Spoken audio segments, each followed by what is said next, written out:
1445 سال کا ہو گیا۔ اسلام میں جس شخص نے لا الہ الا اللہ کہا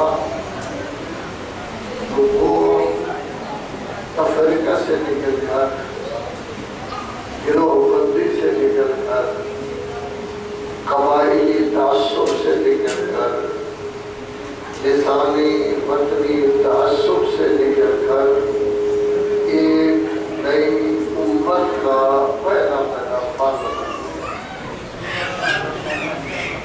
اور اس کے بعد جب محمد رسول اللہ صلی اللہ علیہ وسلم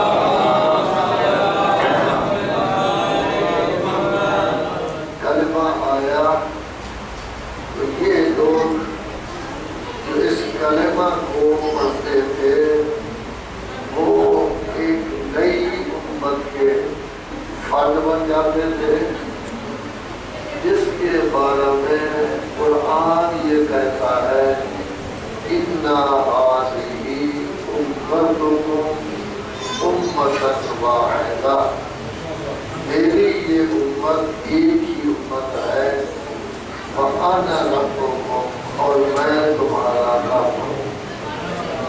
تو اللہ کی طرف سے یہ لوگ امت میں شامل ہوتے گئے۔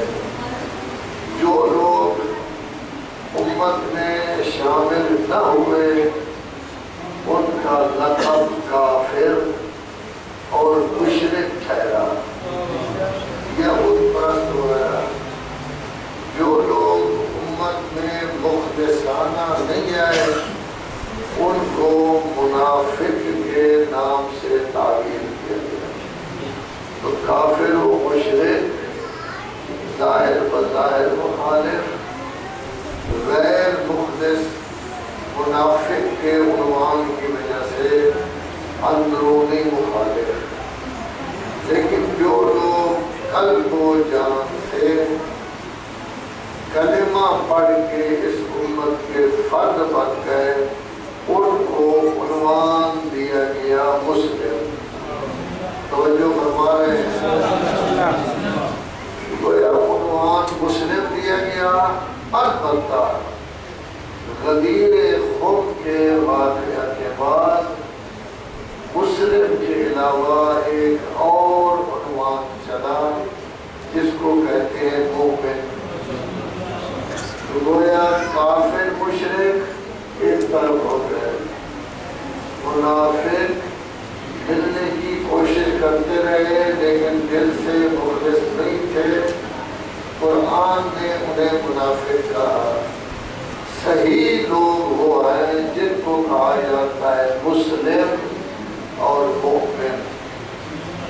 مسلم کے بارے میں حدیث ہے، رسول اعظم صلی اللہ علیہ وسلم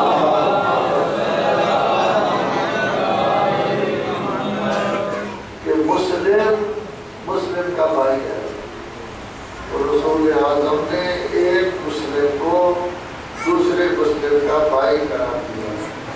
جہاں تک مومن کا تعلق ہے اس کے بارے میں قرآن مجید 26واں پارہ سورہ حجرات ہے کہ مومن بس کچھ بھی نہیں ہے تو ایک دوسرے کے بھائی ہیں۔ تو مومنین کو ایک دوسرے کا بھائی قرار دیا گیا تاکہ اسلام میں اخوت، محبت، الفت اور بھائی چارہ ہو۔ جس نے کلمہ پڑھ لیا وہ نئی امت کا فرد بن گیا۔ اب ان کا خالق بھی ایک ہے، رازق بھی ایک ہے، کتاب بھی ایک ہے، نبی بھی ایک ہے، قبلہ بھی ایک ہے، تمام امور ان کے ایک ہیں۔ تو جب ایک ہیں تو پھر اختلاف، تفرقہ، تشدد نہیں ہوگا بلکہ وحدت ہی وحدت ہوگی۔ صلوات پڑھیں محمد۔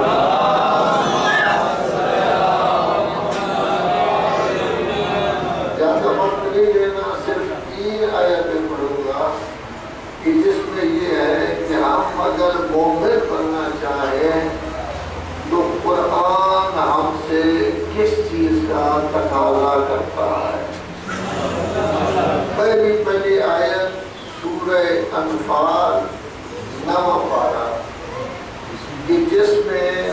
مومنین کو مخاطب کر کے کہا گیا ہے یا ایھا الذین آمنوا، اے ایمان والو، استجیبوا للہ والرسول، اللہ اور اللہ کے رسول کی ہر آواز پر لبیک کہو۔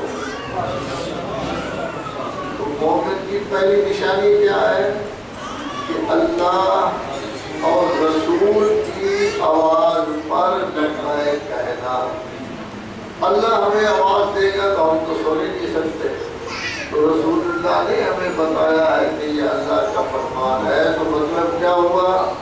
من یطع الرسول فقد اطاع اللہ، اللہ کے رسول کی اگر آپ نے اطاعت کر لی تو اللہ کی اطاعت،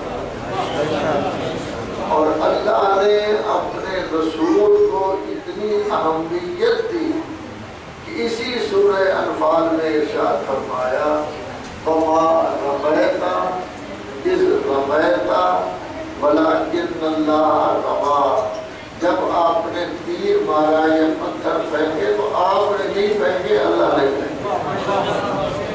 تو گویا اللہ اور رسول کی آواز پر مکمل طور پر لبیک کہنا یہ ہے مومن کی نشانی۔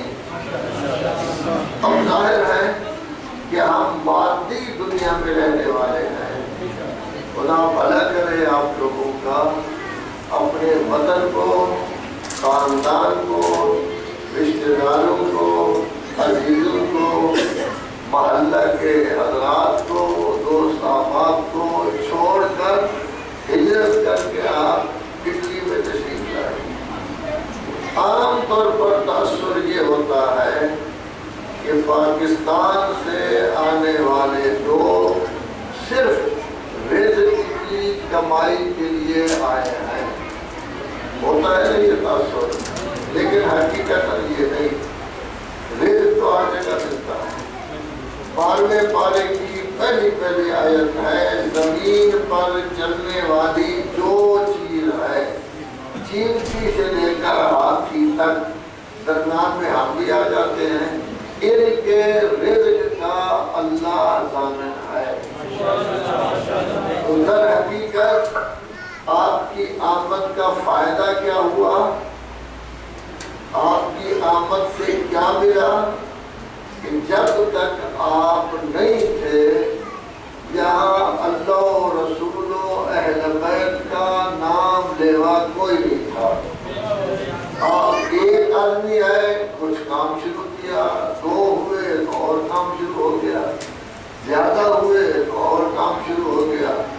خوش نصیب ہیں کارپی کے مومنین مجاہدین کہ یہاں آئے اور اپنی وحدت و اتحاد کی بدولت بہت بڑا کارنامہ سر انجام دیا کہ اب وہ اللہ کے گھر میں بیٹھے ہوئے ہیں۔ تو کتنا بڑا کارنامہ ہے کہ آپ اسلام کے سفیر بن کر آئے، پاکستان کے سفیر بن کر آئے، اللہ اور رسول کے احکام کی نشر و اشاعت کی ایک مرکز بنایا، جس مرکز کا نام آپ کچھ رکھیں مرکز ایک ہی ہوتا ہے، اس کو چاہے مسجد کہہ دیں، یہ کس کا گھر ہوگا؟ اللہ کا۔ اس کو چاہے امام باڑہ کہہ دیں، یہ کس کا گھر ہوگا؟ امام حسین کا۔ اس کو چاہے مدرسہ کہہ دیں، یہ کس کا گھر ہوگا؟ امام جعفر صادق علیہ السلام۔